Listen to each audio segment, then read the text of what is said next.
Ai, quins anys, Aquells anys, 83, 84, en tot començar els ajuntaments democràtics, on vam, des dels nostres cantons associatius, començar a fer activitats al carrer, i jo que des del món dels gegants després vaig acabar organitzant Mercè, i en allà algun cop havien coincidit tu tocant la gralla amb alguna colla de la Gràcia, perquè els de Gràcia veníeu també alguna vegada a la Mercè, interessant-vos una miqueta.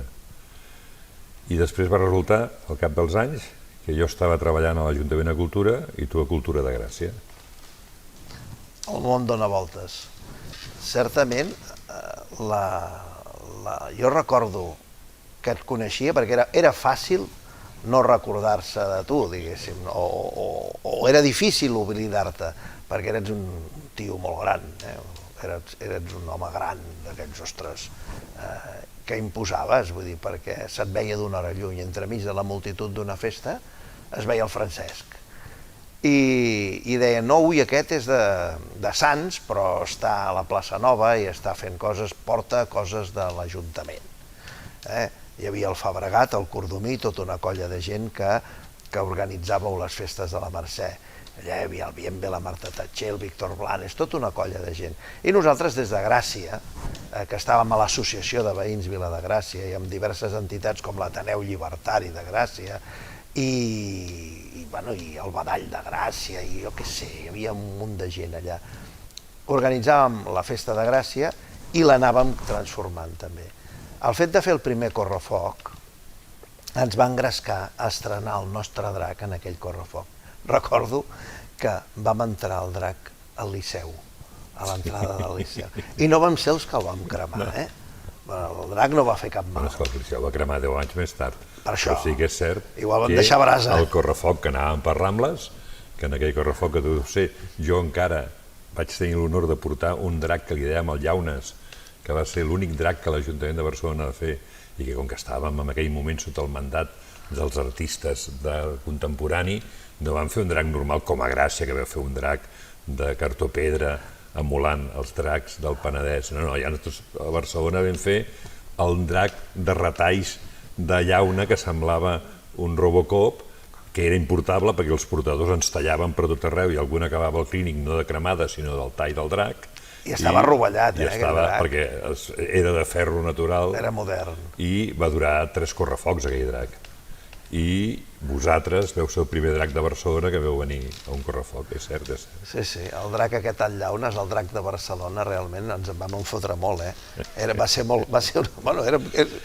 Sempre hem sigut criticons, què vols que et digui? No, però bé, el que és veritat és que ja d'origen, a Barcelona, en aquell moment que la teoria diu que estàvem construint festes, hi havia dinàmiques diferents. La de la capital, amb les festes de la Mercè, i els barris, o les viles, com us agrada dir-vos, que fèieu la vostra vida independentment i que us miràveu el que passava de diagonal cap a baix amb observació i curiositat.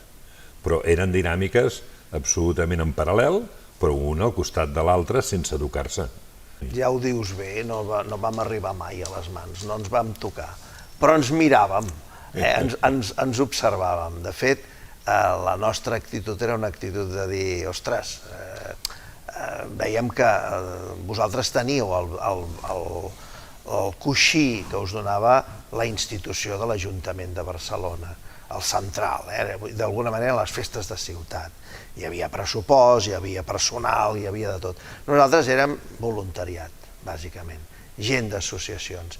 I llavors ens ho miràvem amb una certa actitud recelosa o de dir, mira aquests com ho tenen. I a més hi havia aquella història de dir aquests són els de Ciutat Vella i aquests són els de Barcelona, que encara aquesta actitud encara reforçava més aquella cosa que dèiem, ostres, Barcelona és el barri marítim de Gràcia, no? Vull dir, què fan aquesta gent?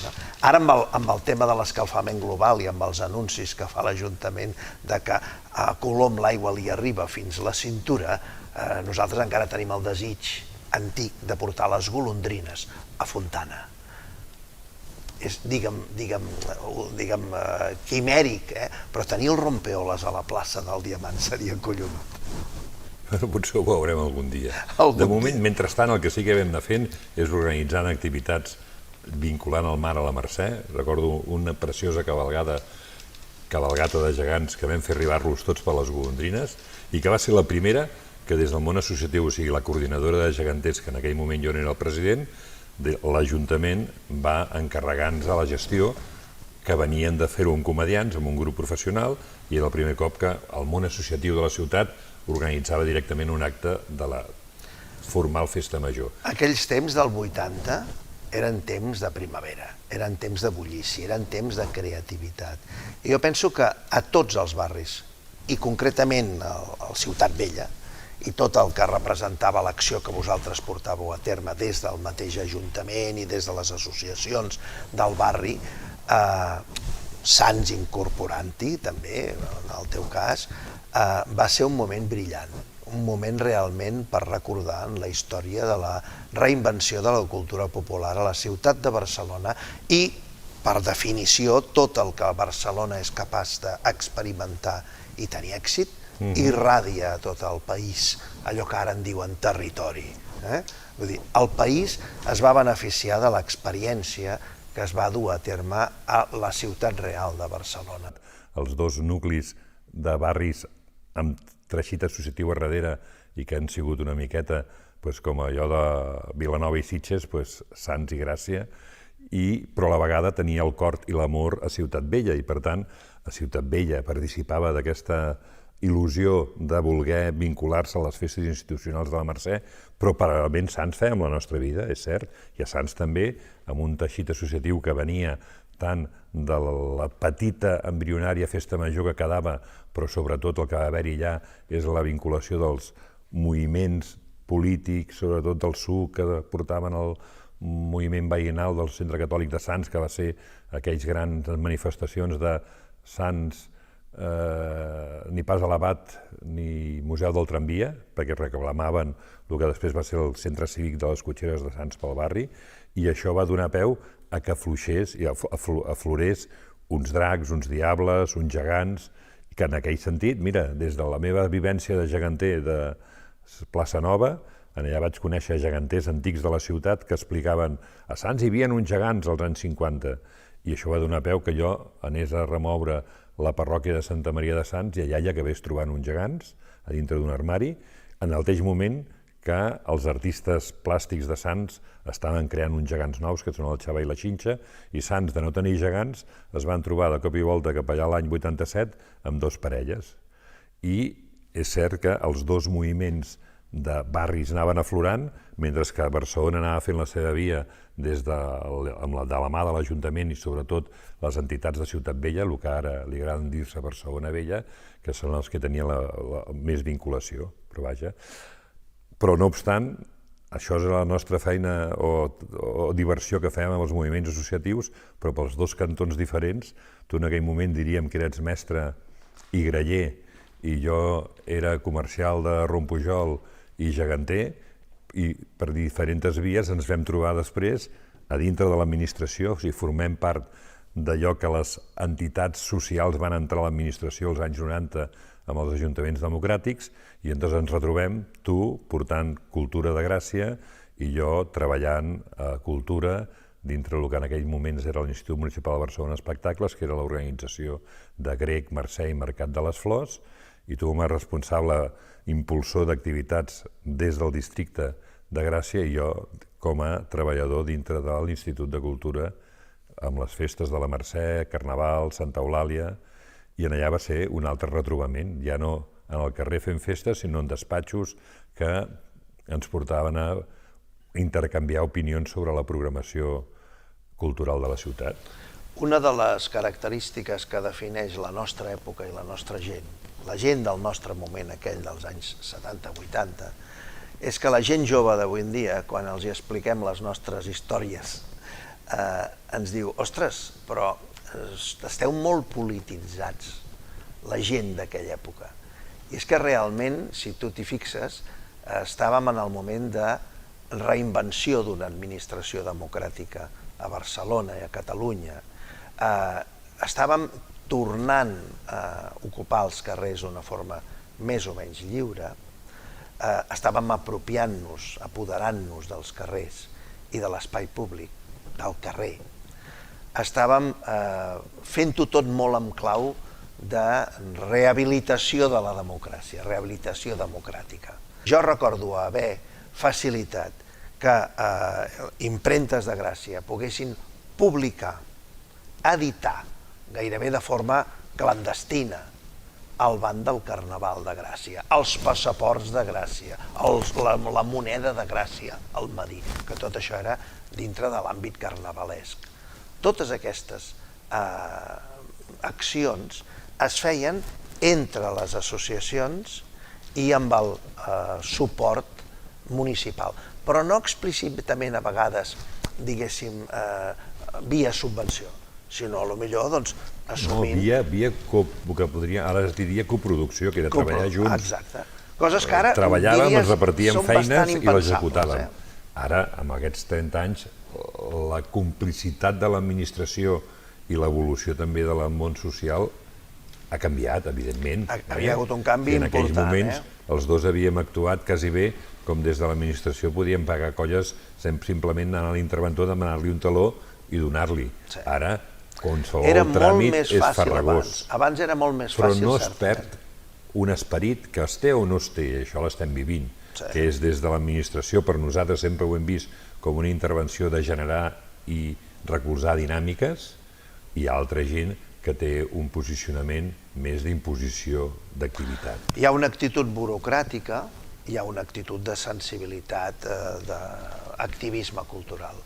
Es pot entendre l'administració com una facilitadora de l'acció cultural, que és acció, la cultural, sempre crítica, i és una acció, és una gestió de crisi. La cultura és gestió de crisi, moltes vegades. Gestió difícil, perquè a vegades vol dir innovar. I no hi ha res més revoltós que la innovació. Com a gestió de crisi, jo sempre dic que el nostre sector és l'endreçament del caos. No podem sempre mai la planificació que defineix l'administració en si mateixa, no. El nostre món de la cultura popular és caos, és creació constant, és gestió del no planificació, i el que la nostra aportació és la gestió del caos, l'endreçament, perquè quan arribi el moment de començar la festa, tot està a punt, tot està a lloc, o al moment d'aixecar un taló a un teatre, fins al moment abans han estat improvisant, encara guionat, però al moment d'aixecar tot funciona, i això ho hem aconseguit. Barcelona s'ha construït, i la seva imatge s'ha construït, i la seva trama urbana i els seus serveis públics en forma d'immoble o de gran construcció, edifici i serveis, s'han construït agrupades de grans commemoracions i grans esdeveniments. Exposicions universals, congressos eucarístics, olimpiades. Fins i tot l'Olimpíada Popular d'abans de la guerra, que va ser un dels detonants, segons alguns historiadors. Les Olimpíades van ser un d'aquests moments en què Barcelona es va acabar de fer. Va arribar al front marítim, va endreçar el front marítim, va reformular instal·lacions esportives i va crear fins i tot barris nous. Per tant, estem parlant d'uns grans esdeveniments que tenien un abast absolutament supramunicipal i supranacional. Per tant, pensar que la ciutadania podia controlar gaire cosa, jo penso que és una mica exagerat, al meu entendre. La gent s'hi va implicar. Molta de gent de Barcelona es va il·lusionar perquè el món ens mirava. Però aquesta il·lusió amb la ciutat i amb el programa cultural de la ciutat ha donat fruits. Recordo que jo vaig arribar a poder ser responsable de les festes de la Mercè el 93 i amb aquest esperit vam poder enfocar la festa amb un eslògan que li dèiem el 93, Festa teva la Mercè. I vam fer concursos d'idees i d'aquell any va sortir una transformació del que havia sigut una festa que fins al moment només era preparada per un grup de treballadors municipals i s'oferia als ciutadans, i van entrar els ciutadans i les entitats, sobretot en els àmbits de la cultura popular, a dintre. I aquell any va néixer el BAM, aquell any va néixer el Toc d'Inici, aquell 93 va néixer el Fotomercè, va néixer totes unes activitats on l'organització era de les entitats de voluntariat del món de la cultura popular, amb una cogestió municipal, i d'això n'ha viscut la festa.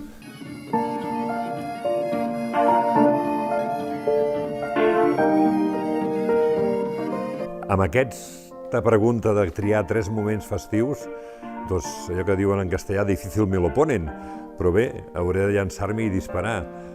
1. La cabalgata de Reis passant pel carrer Sepúlveda, aquell carrer on tots els balcons estan plens de gent, la gent els guarneix per saludar Melchor, Gaspar i Baltasar. Tenim una cabalgata de Reis a Barcelona molt, molt maca. 2. Doncs me n'aniré al Piro Musical de la Mercè quan acaba, quan hi ha hagut la tronada i tota l'avinguda Maria Cristina es salta amb un crit de «Ah!» de la il·lusió d'haver viscut en general uns dies de festa major que els ha deixat embriagats.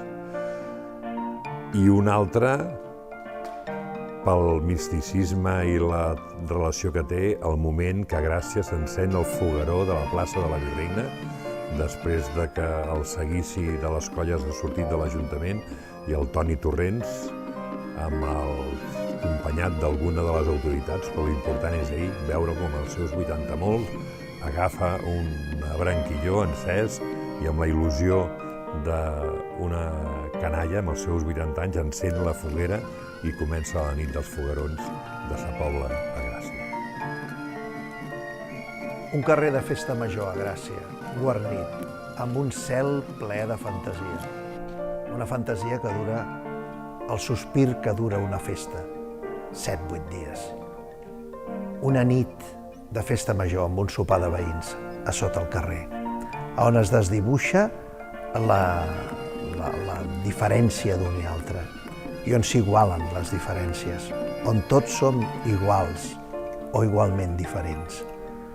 Un sopar compartit, on s'estableixen vincles que a vegades acaben amb amors. Una nit de foc de Sant Joan, els records que tinc jo d'infantesa, amb una foguera furtiva, plena de fum i d'espurnes. Aquests són els meus records de festa als carrers de Barcelona.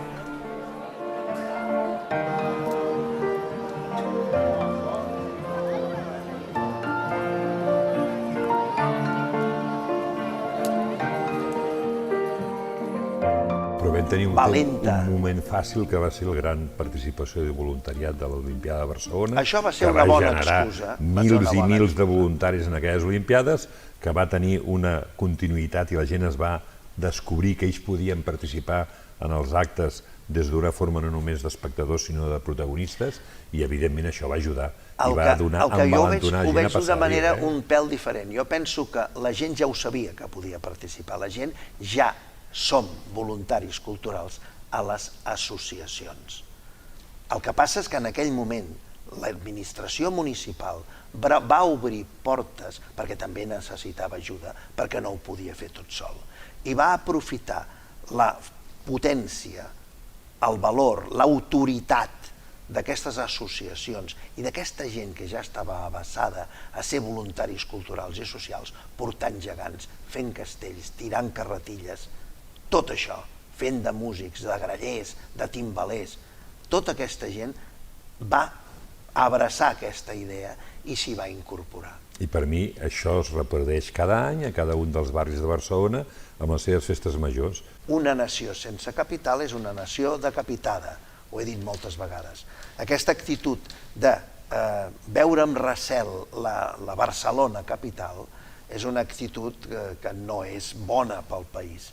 I l'actitud de veure des de Barcelona, només Barcelona, d'una forma central, és una actitud que tampoc no és bona pel país. Per tant, tots plegats hem d'aprendre a poder exportar i irradiar des de la ciutat de Barcelona tots aquells valors i tots aquells aspectes de la cultura que són importants. Igual com les cobles empordaneses van venir amb una Mercè l'any 4 del segle passat, no, del segle passat. El 1902, sí. 1902 ja, no? Va ser quan en Cambó, que van fer la Mercè, on van venir cobles empordaneses. 1902, no 1904, 1902. I això es va posar de moda, castells, gegants es van posar de moda, i tothom va valorar que això era important perquè si havia estat a la festa de la capital és que tenia rellevància. Doncs el mateix amb la rumba catalana dels gitanos catalans, el mateix amb els la jota. foguerons.